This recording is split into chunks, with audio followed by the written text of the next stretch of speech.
The drive on the dry, sandy road to Makamini in Kinango district is long and exhausting. We are in what was rated as the second poorest district in Kenya in 2009. The short, stubby vegetation emphasizes the arid environment. Water is scarce and poverty reigns high. In the heart of these arid lands is the Makamini Meat Goat Producers and Marketing Group.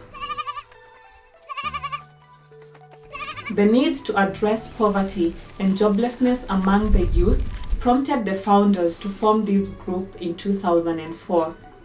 The group saw an opportunity following a baseline survey by a government initiative which indicated the viability of livestock rearing in Kinango district. The lack of rain for several months has served to reinforce the need to take this economic activity seriously. The 46-member group has received training from DAS, Decentralized Agricultural Support Center, with some of the key areas including first aid on animals, how to prepare a business plan, and record keeping. In the beginning, some of the members had a few goats at home, but they never saw any entrepreneurial venture. However, following the great thoughts of the founding members and support from DAS, members of the group have established markets in various slaughterhouses and butcheries where they supply goats. These include butcheries in Samburu and Mariakani, to which they supply 30 goats per week, making a total of 120 goats per month. As these young goat farmers pursue bigger dreams, they are working towards having each member taking care of 32 goats. They started with each member bringing and taking care of one goat. As they capitalize on selling goats, they have also realized that it is more advantageous to sell a slaughtered goat than a live one. Currently, the group has 20 members from Makamini cluster. The Samburu Livestock and Marketing CBO is their umbrella body comprising of 5 groups in Samburu division. Speaking of their routine, the group meets every Saturday where they analyze livestock reports. These highlight the sickly livestock, those ready for sale, and the financial status. The goats are fed daily and a rota has been drawn up to this effect. They have considered hiring a herdsman, but the financial implications have been seen as a threat to sustainability. No business venture is without its hurdles. Livestock disease outbreaks have been a major challenge to these young entrepreneurs, and when there is a quarantine, they are not able to feed their goats as well as they would like to. The confinement means the goats eat less, and this affects their size and market value. The group members are also very trusting and good-natured, making them sell goats on credit to most of their customers. However, this has affected their returns due to delayed payment and bad debts which they are forced to write off. These youth are quite visionary and have realized that most prospective customers are not aware of their existence. This means marketing strategies have to be incorporated. They are planning on using local media outlets such as Kaya FM to market themselves. That is a great move, I must say. They are also planning on establishing their own butchery so as to eliminate the involvement of middlemen and to do the slaughtering and selling themselves. They have received support from organizations such as World Vision Kenya, who have given them hybrid gala goats. Other organizations have provided capacity building. Suleiman, a member of the group, joined the team in 2008 after getting interesting accounts from his peers who are already members. This aroused his curiosity and he wanted to be one of them. One of the benefits he has reaped from being a member of the Makamini Meat Goat Producers and Marketing Group is he has learned how to construct better goat housing and also gained hands-on sales and marketing experience. Suleiman encourages his peers who haven't joined the group to do so, as they are missing out on a lot of good things.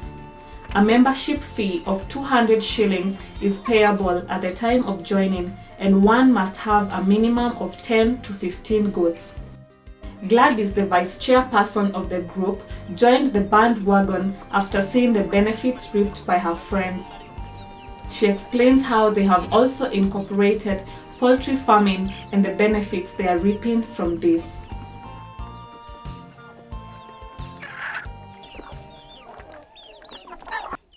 Kando na upande wa mbuzi, tuna ufugaji pia wa kuku. Na katika huo ufugaji wa kuku pia, mimi kama mama, naona ni fahari kwa sababu kuku pia wanatusaidia katika jamii. Kuku wanatusaidia na mayai kwa upande wa lishe bora, nyama pia. Alafu na pia kwa sababu sisi ni wanabiashara, wale kuku wakiwa wengi, wakifika saizi ya kuuza pia, huwa tunauza. Kuluhiro Ramwana, or Hope of the Child, is a children's home located at Makinon, about 20 kilometers from Samburu Shopping Center. As we speak to the home's executive director, Mr. Charles Soge, it is evident that he is very passionate about the work he does at the center. Some of the children under his care are orphans, while others are from very poor families and come here to be fed and mingled with other children. There are 23 children in the little homestead, characterized by humble iron sheet structures. The children share beds, as there are not enough of these and the structures are too small to accommodate many beds. The love and affection accorded the children overshadows the pinch of living on such meager resources. Although the food they share is barely enough, no one sleeps without something to eat. To say the least, they all consider each other as family and live as such. The children have learnt a lot while in the home, and they are more than willing to share the many poems and songs they love presenting to guests.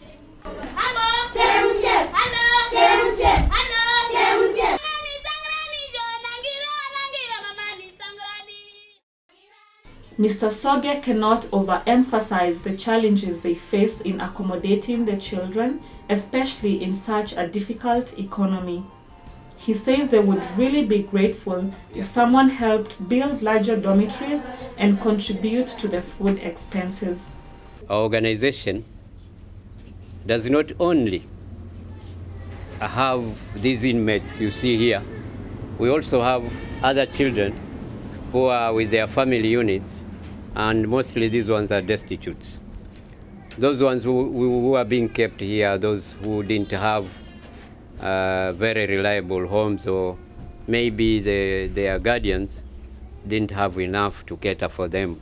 Kinango being one of the semi-arid areas in Kenya, poverty has contributed much to the destitution of these children, and also HIV/AIDS deaths has deprived most of these children's parents. We need utensils, we need a proper building. This one is iron roofed even in the walls. My vision is to see maybe a high-rise building, a decent home for these children, a home which they can be proud of, a home which will not make them feel as if they are disadvantaged. It's a heavy load he's got on his back, but it's the much that is done for the Kuluhiro children that makes him more than a father to these unfortunate ones. As we bid them goodbye, we promise to preach the gospel of the noble work being done at Kuluhiro Children's Home and pray that donors reach out to them. Still in the premises of the Kuluhiro Ramwana Children's Home, we meet the Mothers Support Group. The group comprises of women from 3 other subgroups: Bidii, Amani, and Kuluhiro. These women have realized the need to fend for themselves and their families rather than wait for aid from well-wishers. They engage in a number of income-generating activities such as the handicrafts, where they make baskets, popularly known as kiondo, table mats, and ropes. The baskets go for about 500 Kenya shillings each, but vary according to size. They also rear chicken and goats for sale. A few meters from the Taru shopping center is Nuru CBO, which is an umbrella body of 24 community groups. The CBO has a strong base in aloe vera farming and is working on half an acre of land and boasts 7,000 aloe vera plants. Their target is having 81,000 plants on 2 acres of land. As we engage in conversation, they point that aloe vera farming needs a patient heart as the returns are not immediate. The seedlings are in the nursery for 9 months and harvesting is done every 3 years. They purchase the seedlings for 20 Kenya shillings but sell them for 700 each. The advantage of the seedlings is that they don't need regular watering, as too much water reduces the medicinal value of the full-grown plant. It is fascinating to see that these young farmers have diversified the species of aloe plants in their farm, and these include secundiflora, scabrifolia, tucanensis, lateritia, and vera. There's definitely new information lying with this youth as we learn that dry aloe is very nutritious feed for livestock and the thorns are a cure for heartburn.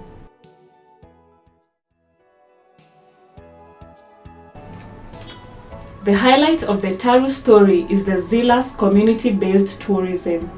These energy-packed youth are nothing short of enthusiasm, and they prove this in the well-choreographed cultural dances showcasing the rich heritage of the coastal communities. The group boasts a membership of more than 60 youth.